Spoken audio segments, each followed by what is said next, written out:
Today on Cyberbytes, we're joined by Dominic Richter, co-founder of Mondoo. Dominic is a former hacker turned founder who's on a mission to rethink how we secure modern infrastructure.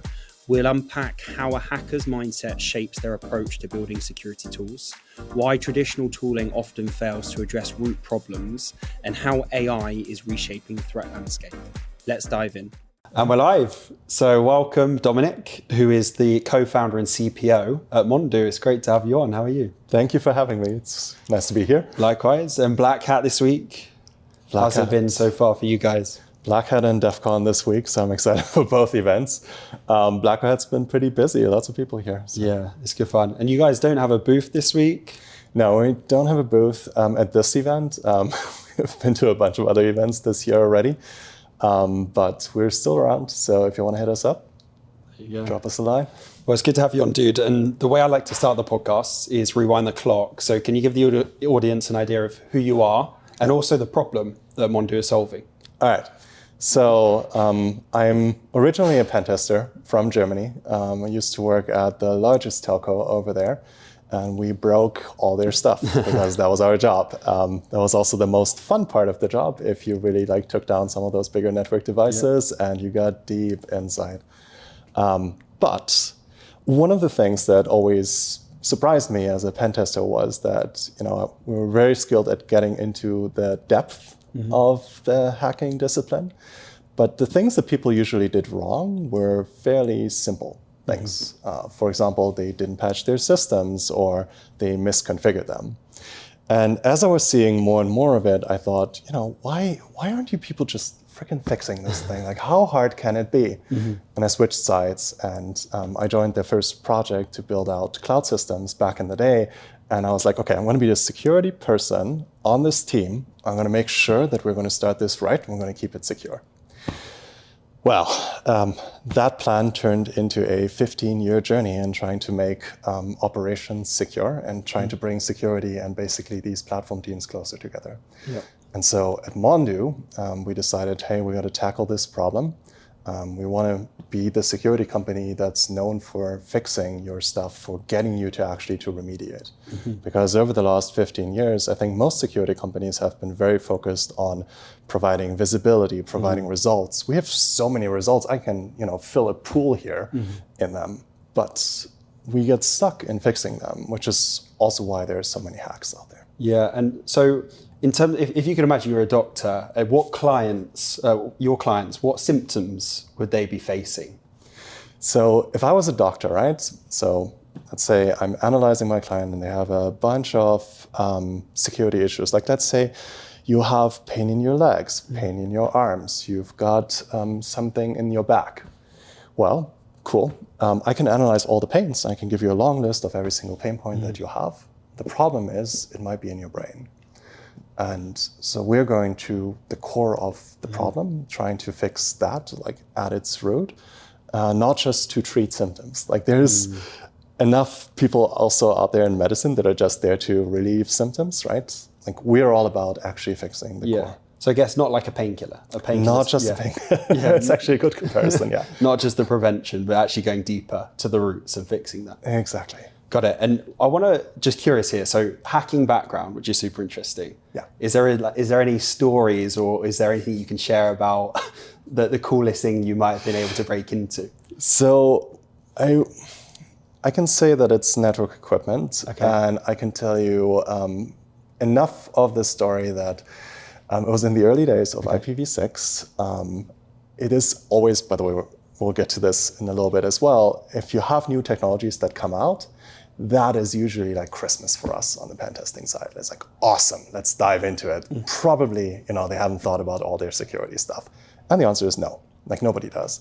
And so this was IPv6, was introduced. The protocols, the descriptions, the RFCs, they're really, really old for IPv6, but the implementation, actually putting it into the product, that's, when you start to meet the real code, that was new. And so we were able to break through a vendor's equipment that I'm not going to name, because the cool thing that happened at the end of it, on the one hand side, we're able to take down their equipment with a freaking laptop. And these are large border gateways that are meant to handle thousands of people's traffic. But little laptop can take it down.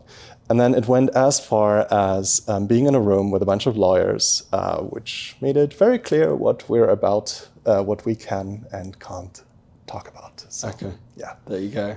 It's so fascinating, isn't it? And that mindset that you've taken, so I feel like in security, it's somewhat unique. Those that have come from the offensive side and then moved to, I guess, the protective side and defensive side. Is there any, what do you take from that mindset into this side of the house? Yeah, so first of all, a lot of, coming from the security angle, a lot of us were thinking just about how do we keep this information secure and then handing it off to another team. Basically, it wasn't really our problem to fix the things. We had a good time uncovering some of the most blatant things that people did wrong. It's pretty fun when you see somebody with their pants down. But it wasn't our job to put the pants on them, right? To help them into it. And so coming from the security side into the engineering side, the good thing is you can see the different angles that an attacker sees and how they structure things. So basically, make sure that you're separating concerns properly, make sure that you have, you're not offering functionality that you don't need, make sure you don't expose things. So architecturally, you're really approaching it differently. But I also learned a lot from the platform side, because coming from platform engineering into security actually gave me the second perspective, which is they have to, or us in that team, we have to actually automate things a lot more. And that's when I realized that the things that we were doing in security were still painfully manual. If you look out there, we actually just ran a study on this with a lot of participants. And when you look at what do people use to track their vulnerabilities? How do they remediate it? The number one tool on that list, Excel sheets.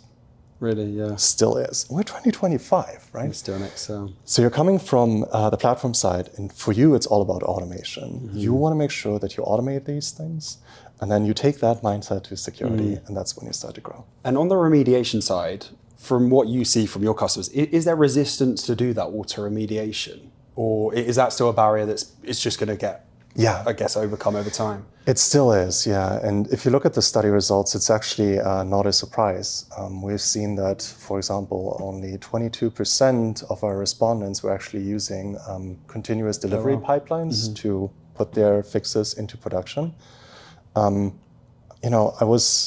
My previous startup, we were actually acquired by a DevOps company. And so this was in the rise of infrastructure as code. So you're trying to codify everything because you're trying to automate your platform engineering. The vision for this was awesome, but it is also very complex. And so large organizations were able to do it to more or less of a degree. And then smaller organizations were often left in the dust. Right, and so there you're really stuck with manual processes and trying to do everything step by step. Yeah. And so that's where the resistance is coming from, because there is a fear of putting this automation in. Is it too complex? Is my team going to understand it? Can I actually pull this off? Yeah. And if a customer is maybe thinking about this, they know they need to do it or want to implement it, what should they be thinking? What should they be considering or thinking about if they are to start leveraging auto remediation? Yeah, so from my perspective, one is a aspect where you bring your platform teams, operations and platform, together with your security team. Because if you're trying to set any of these solutions up, you really want this to be a shared discipline. And again, something that we saw in the reports, everybody was responding this way. The vast majority said, no, this is a shared problem. So if, for instance, I come in as a security vendor, and I'm establishing this is my security tool. I'm going to give you a patching solution. This is how our security tool does it. That oftentimes misses the mark because you're trying to actually talk to a different team that is responsible for maintaining this infrastructure. And so what you want is actually bring them together, look at the tooling that they have, and what is the tooling that your operational teams are going to adopt to run this. So in larger organizations, if they are more advanced, they have tools like Ansible for operating systems. They have Terraform for their cloud and SaaS. They have containerization, right, for anything else that they're pushing out. Makes sense. And keen to dig into, this is your second time in a startup, right, and building something with a successful exit in the first. Is there any learnings that you took with you from that experience and that you've implemented at Mondoo? Yeah. So I think the largest learning that I had was actually because we were acquired by a infrastructure as code company. I could take the leverage of all of this platform automation and understanding how platform teams work. That was actually probably the biggest learning that I took back into Mondoo, because it helped us to create a security solution for teams where you're trying to bring both of these sides together. When I talk to like CISOs, for example, like as we were preparing for this in the early days, we asked them, what would be the magical next step for you? Like, what would be the perfect solution you would want? And the number one response that I got back was, can you give me like the magical fix it button? Give me the button that I can press that just fixes the thing. I get it, right? Like that's what we want. But trying to do this from only a security perspective misses the point on how your entire platform is managed, operated, and developed. And so we came in from the other side. As you said, we're taking all this knowledge, and then we're going to add security into this. Yeah. And so that way we're rolling out something that their teams can actually move across, like can actually leverage. Yeah. And you're seeing the results. Like we started with, for instance, a new customer that I just saw the report yesterday. They came in, very critical results. They've been stuck in this for years, by the way. They were not able to move past it. Rolled us out. By the end of the day, we had them entirely remediated, like down to zero, which they never thought was going to be possible. That's crazy. And what did the backlog look like? Is there like thousands of vulnerabilities there that's down to zero? Yeah, basically. Wow. So there's, across all their machines, if you count everything, there's thousands. Yeah. We took a customer down within a year from 2.1 million findings, so individual vulnerabilities on individual assets. So you multiply both together, 2.1 million down to basically zero with them, because we help them remediate things more effectively. Yeah, that's impressive. And so on that remediation piece again, so you can go as deep as you want here, but how is that actually working? And maybe if you could explain it in simple terms as well, if possible. Yeah. Okay. So remediation starts with figuring out what you need to do when you have a security finding, right? This is also where some of the more traditional tools in this space, they're going to give you like a result of here's what is wrong. You're going to look at that and you're going to ask, so what am I going to do here? And by the way, I was on the receiving end. When I was still in security, that was fine. I'm like, this is your problem. Yeah. But when I was on the receiving end of this, I suddenly saw how this game was played. And I asked for the same things that we see our users ask, like, what am I supposed to do? Like, what are the steps I need to execute? Tell me more about the asset that you found this on. What is the context? Why do I care? They want to make sure that they are not wasting their time on false positives. Because if you do need to update and change infrastructure, that change process, depending on where you are in your maturity, that is actually sometimes a big lift. Yeah. So if you need to take components down, you want to make sure you're getting it right. Because whenever you change something, there is a risk that that doesn't work and that you need to go back. And so what we started to do to get this right was, on the one hand side, we are using AI to generate better remediations. We found that a lot of remediations that were being generated were either incorrect or like not usable.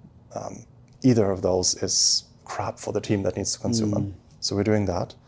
We're also pushing our own changes through rigorous testing pipelines to make sure that this is actually going to work. Now, any software change, things may not work, and this is where security pipelines come into the play. Like, we believe fixing these things is not just trying to push the change to the system and then hope everything goes well. Because in some cases, and those are the ones that will take you down, things don't go well, and your system suddenly goes down, your customer can't log in, and you have a longer outage, right? And so if that happens, your business is going to bleed money. Yeah. And that's ultimately what we're trying to prevent. So the principles that we apply, like when we go in, we're helping you with the remediation.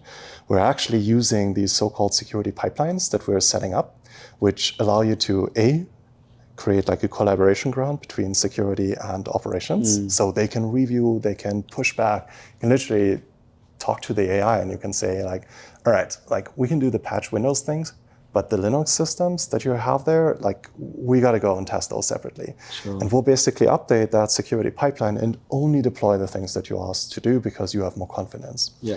We also learn with time, right? So as you're running this over and over again, you can actually figure out what is working, what's not working, which are your brittle systems. Like, everybody has these skeletons lying around somewhere. You know that if I scan them a little bit too much, that system is going to go down. Yeah. So if you're trying to patch and fix them, it's the same routine. And so we're figuring out what you can do safely and what you can't. I compare this with like self-driving mode in cars. Okay. Right? So in the beginning, when you turn it on, like, it's going to keep the lane, it's going to keep the distance. I still have my hands on the steering wheel because I'm trying to get comfortable with it. I'm trying to earn confidence. Like, when I first started this with a car, the first model wasn't as safe, and I was like pretty much hanging on to that wheel. But I had a nice car when I was in Germany the last time, and it's great. Like, you can push it to 200 kilometers an hour, and that car is going to hold its lane. And so that's the same thing we're doing with security. Yep. Develop that confidence and figure out, with a lot of automation, what's working, what's not working. Very cool. I love the analogy. And let's touch on the AI piece, because I feel like AI is a hot topic and it's being leveraged, from what I understand, in what you guys are doing, right? The landscape is massively changing and massively evolving. What's your take on this, generally speaking? And how are you seeing this maybe evolve over the next 12 to 18 months as well? So, no denying, there is a big freaking hype of AI going on in every single technology sector. Security is no difference. Funny enough, we have actually used the not so hyped AI stuff years ago when we did anomaly detections, for example. Like, all of these are based on model learnings. You're trying to create a model of what good behavior looks like. You're finding the anomalies, you're flagging them, you're bringing them up to people to remediate, right? So, this is not our first foray into AI in the security space. We have actually done this for a while. But then, of course, last year, the GenAI space hit, and that created a whole bunch of new capabilities in security that were real. So, by the way, I'm coming from the perspective of what the hell is real with this thing? Because I don't care about riding the hype train. So GenAI gave us a couple of real things. For instance, in summarizing tickets, when we create remediations and we're pushing them to people, they want to know, like, hey, what's up with this asset? Why do I get this finding? If we are suggesting like one fix, it may be tackling a lot of issues that we found together. And so instead of giving you like a long list, it could be like 100 CVEs or something, here you go, figure it out. We're instead saying, hey, we're summarizing this using GenAI. So that's helpful. There's also the interactive capabilities with GenAI, like the way that we are interacting is actually creating new ways and UX patterns in how people want to interact with their tools. So the best example is traditional search.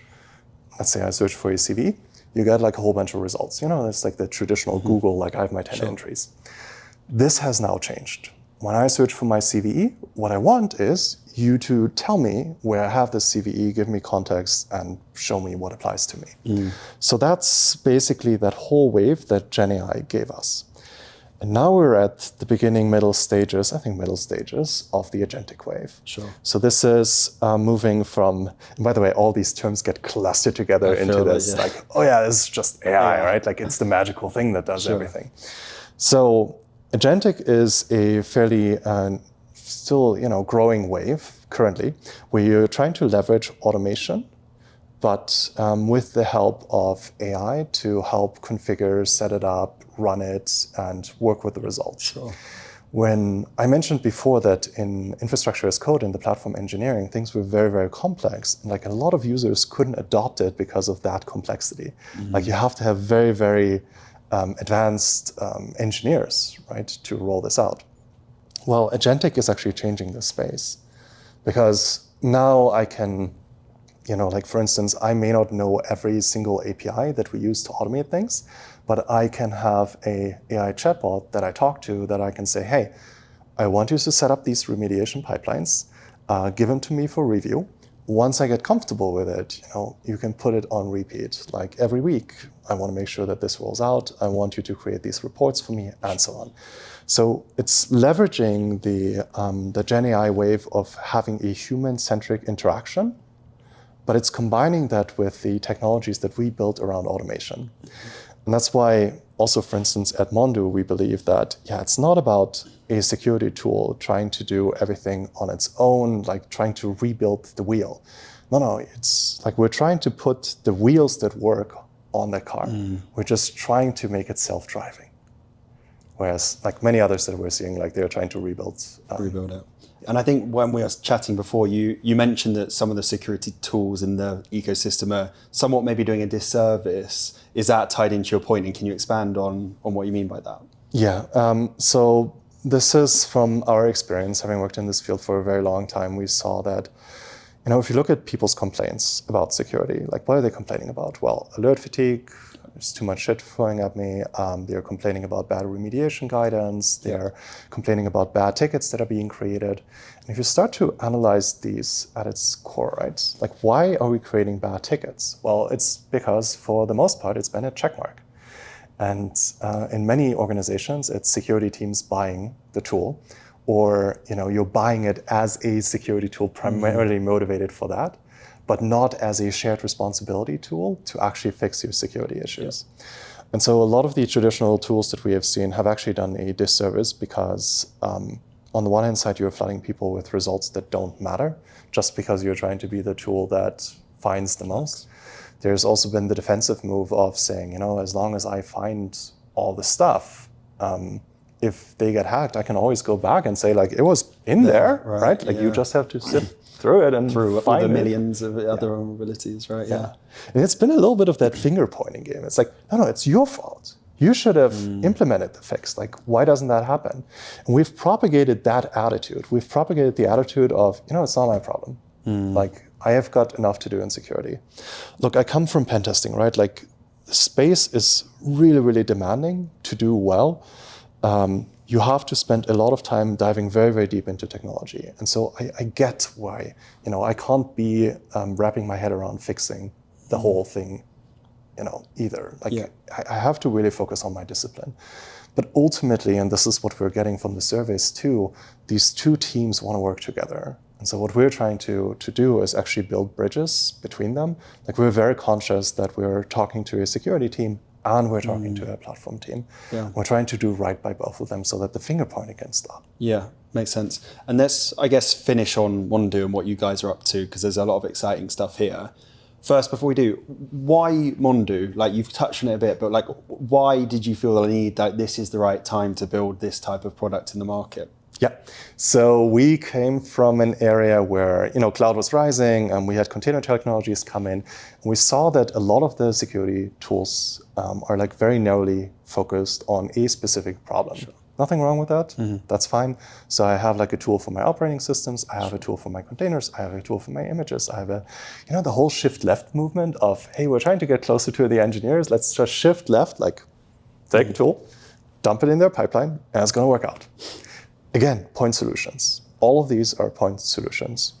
So I kind of got sick of trying to reinvent this wheel every couple of years. And so we started this journey from saying, hey, we want to unify all of the findings that you have under one umbrella. Because if we understand your infrastructure, we understand it well enough, we understand the findings, then we can give you better guidance on what to do. Sure. Right? But you need to have context on the infrastructure. Like, it can't just be the finding. Like, we've seen a whole bunch of other security companies that just try to be the visibility layer on everything else. So they're like, hey, let me just grab all the findings from the tools and let's just show it to you. Sure. Still missing the point. The point is, I need to understand my infrastructure. I need to understand my inventory, how my assets work together. I then need to understand the findings, how they work together. And then that gets you into remediation. Yeah. And so over the last couple of years, as we have grown, we've become, I like the analogy of saying we're like the Terraform for security. We've built a machine that is ultimately extensible to any type of technology that is out there. Yeah. It's a boon, but also a little bit of a problem, because in the beginning we went too wide, and then we started to narrow it back down. The cool thing is, as new technologies come up, so like this wave of AI is introducing a whole bunch of new technologies. For us, it is just extending the same model that we have. It's the same principles, the same tooling, the same flow that you have for fixing things. and using that with these new technologies. So I wanted to make it future-proof. That was the first thing. Second thing has always been around fixing. We wanted to build it up from the ground up so that we can get people to fix. And unfortunately, that meant we couldn't take a shortcut that many others are taking here. They're just ingesting other findings. But as people in the AI space will tell you, if you feed the model with bad data, you're getting bad results out of it, right? Yep.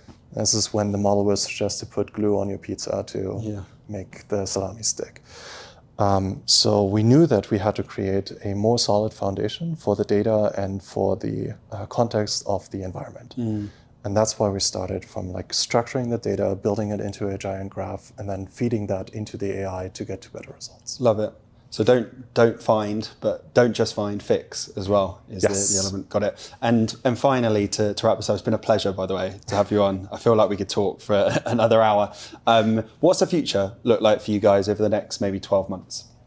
So where we're at is agentic vulnerability management, which means that we are diving into vulnerabilities first and foremost. We have all these automation pipelines that we have already created, and I mentioned the customers that we're rolling these out with, but we want to make this process even easier. We have a whole bunch of new patterns that we have developed for interacting with these tools and for abstracting the things that makes platform automation so complicated and so hard to use. We're actually rolling out our new pipelines right now to our customers, which are completely managed and automated. And that makes it easy, for instance, not just for the large companies. Of course, they're already benefiting. That's easy. They have automation pipelines. But also for smaller customers or MSPs, MSSPs. If you're out there, you're managing all this for your customers, it's better if you can leverage this degree of automation in the way that you're providing the security service. Because at the end of the day, you're trying to provide a service to them where you're trying to get them from reporting into fixing. We see the industry shifting. We're in the middle of this shift. Agentic is actually the new method that allows us to finally push on the shift. I was hoping before, by the way, that the platform engineering, that vision coming to fruition is going to get people to be more secure. That happened in large organizations that had the funding and they were able to build it into a pipeline, but not for the vast majority of people out there. Got it. And so that's what we're up to. We're trying to help everybody, particularly in the medium-sized enterprise space, or if you aren't a Google, right? We're trying to help you to increase your degree of automation and more confidently fix the security issues you have. Love it. Well, Dominic, it's been an absolute pleasure to have you on. Thanks for coming, and I look forward to chatting again soon. Same here. Thanks for having me.